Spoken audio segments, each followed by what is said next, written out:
Hello everyone, hope you're doing great. This is Maro.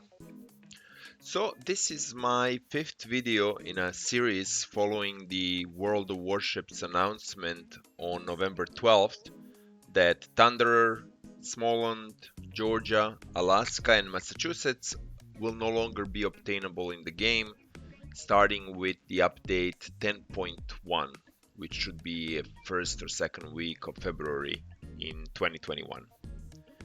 So I already did the videos on the previous four ships, and I will post the links for those below. This video is going to be about Smaland, the Tier 10 Pan-European destroyer. I don't have Smaland, so I was a little on the fence about doing this video, but after, I guess, thinking a little longer about do I want to spend the FXP on the ship or not, I thought it wouldn't hurt to go ahead and actually take a closer look at Smaland and see how the claims by World of Warships that the ship is too popular and perhaps too battle effective to be available in the game for purchase. The way that I've done this in the past is to look at the number of players that have played the ship in the most recent quarter using the maple syrup data, and I'll also include a link to that site below. And then also taking a look at number of battles that these players have played in the ship, as well as the win percentage and the average damage. So here we go. This slide shows the number of players by tier 10 destroyer that played the ship in the third quarter. Shimakaze dominates the list, but if we look at the bottom end, we can see the four premium destroyers, tier 10 destroyers that are in the game: Hayate, Smaland, Somers, and Marceau. Smaland is the second smallest with 6,700 players. Now, Smaland herself became available in the update 9.2 for 2 million free XP, and that's in March 2020. A month later, or maybe less, Marceau became available in the update 9.3 for 236,000 of call. Hayate just about that time as well for 2 million free XP. And Somers is the ship that's been available the longest. It was added in 8.7 for 25,000 steel.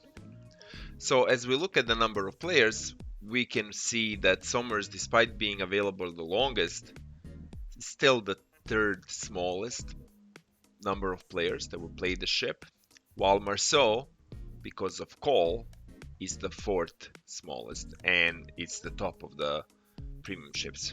And I think that speaks to how much call players have and how much easier it is to obtain ships that are available for call instead of steel or a inordinate amount of free XP, 2 million for a tier 10 ship, which is double 1 million for tier 9 ship. Now, looking at number of battles, things don't really change at the bottom. Hayate and Smaland have the least. Somers is further ahead, but not by much. And Marceau is even more so. Again, Shimakaze dominates this list. So I think when it comes to popularity of the ship, it becomes very hard to argue that Smaland is very popular. In comparison to the other ships that are being taken out, they are much higher in these ranks, either the first spot, second spot, third spot, but definitely not, second from the last spot. Moving on to battle effectiveness, and here things are very different. Smaland tops the chart at 55.4%. Somers is in second place, then Daring, which is not that surprising given how many people really enjoy the ship and love playing her. And then we have Hayate, Haaland, Kleber, and then Marceau. So Marceau as a premium ship is still a notch below the Tech 3 ship. Looking at the average damage numbers, Smaland is no longer at the top. She's now closer to somewhere in the middle. And I think that's very interesting. The win percentage, top, damage, middle, which speaks to what type of damage she does, which I guess if I had to guess would probably be destroyers, where she is the most dangerous, and that's how she is able to have the biggest impact on the game. So, based on what I've seen so far, you could conclude that Smaland is not so popular. So, the first claim by World of Warships that they're taking the ship out because it's very popular wouldn't really apply here. The second claim that the World of Warship makes is that their battle effectiveness is very high. You could say yes, in case of Smaland, she appears to be she is on the top of kind of a win percentage chart. Even if the damage is not there, the fact that she's able to swing so many games one way would suggest that yes, she is definitely outperforming her peers. However, one reason that I wasn't necessarily willing to kind of just stop there was that it's only few players that have Smalland. And given that you need 2 million FXP, that means you need players that have been around for a while, have been playing a fair number of battles, and have 2 million free XP to spare and get the destroyer. And also, their willingness to purchase the destroyer for 2 million FXP may indicate that, they like playing the class as well. So my concern was that perhaps the player base that is playing small and doesn't have enough bad players as the general player pool does. So I took a look at, the best players, or class A as the maple syrup defines them, which is the players with the winning rate between 65 and 100. What is their average win percentage? And looking at that, Smaland is somewhere in the middle of the pack, and more or less all of the ships, the best players that play these ships, perform similarly.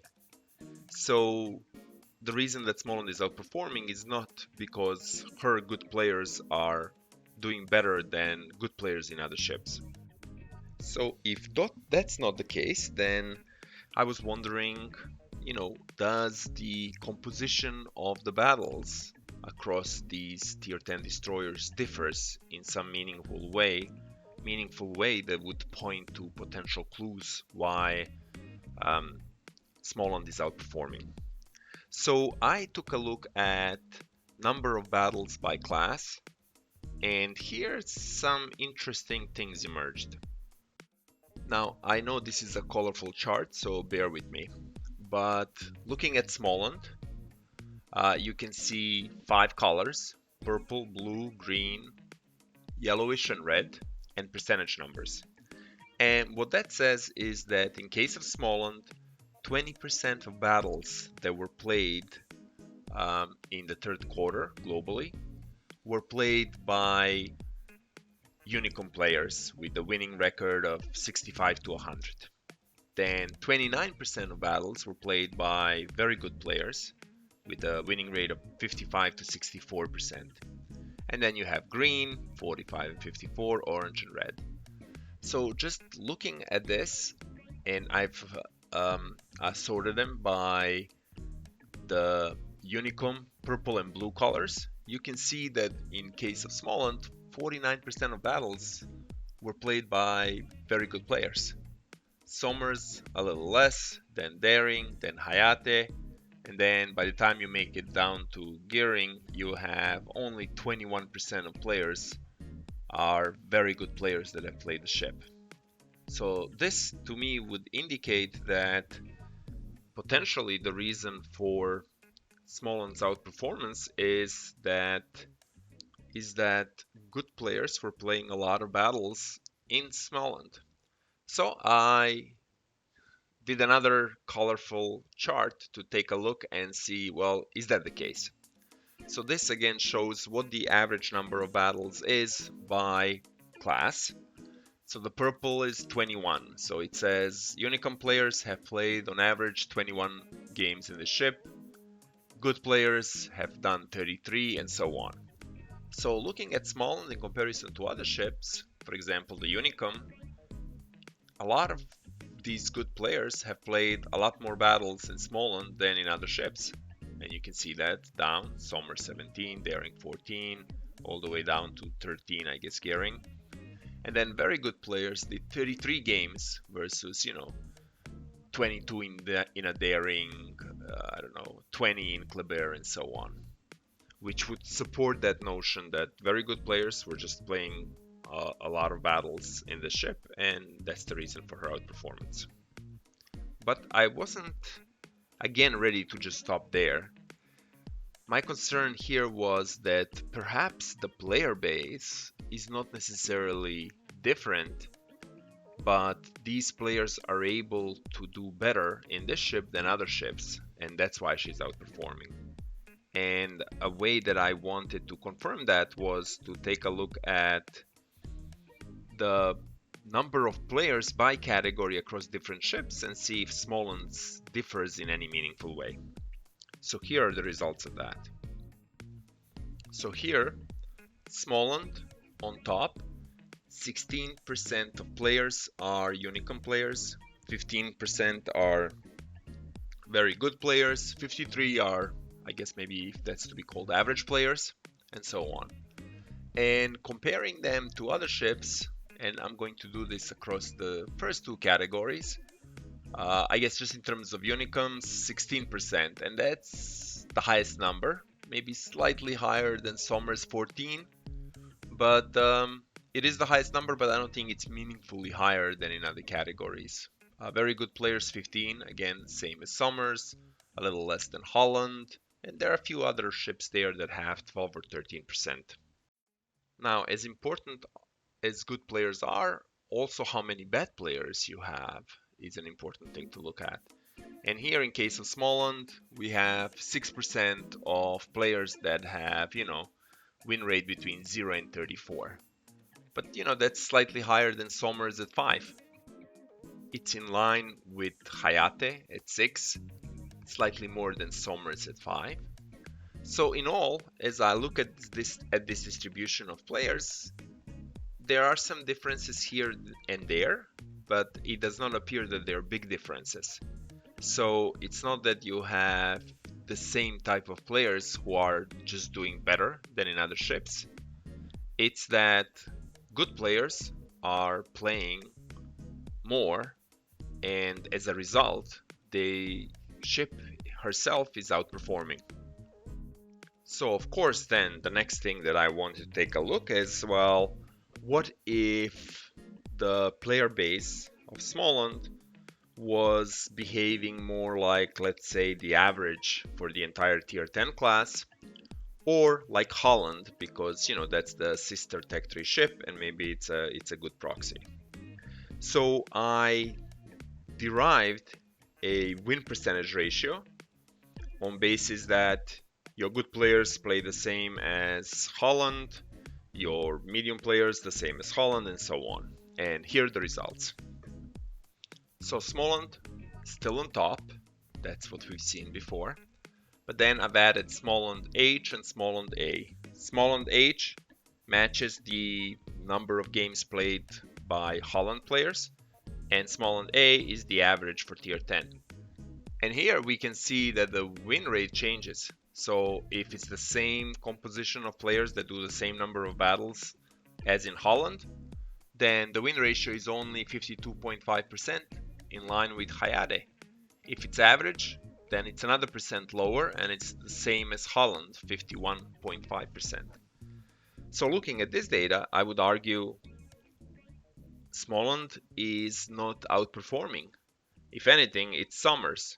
Now, Smaland appears to be slightly better than Holland, but that's not really so meaningful. And I think the claim by World of Warships that the ship's battle performance is outside of her peers appears to be not accurate.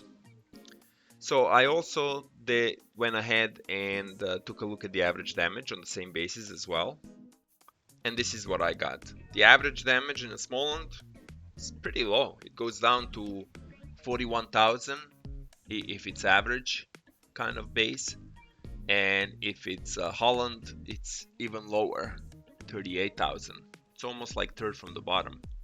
Again, it's the way the ship is played and what it can do, but I think it just speaks that the performance of the ship is not necessarily that great. I mean, and you look at Summers, it's 58,000, the high win percentage, high average damage.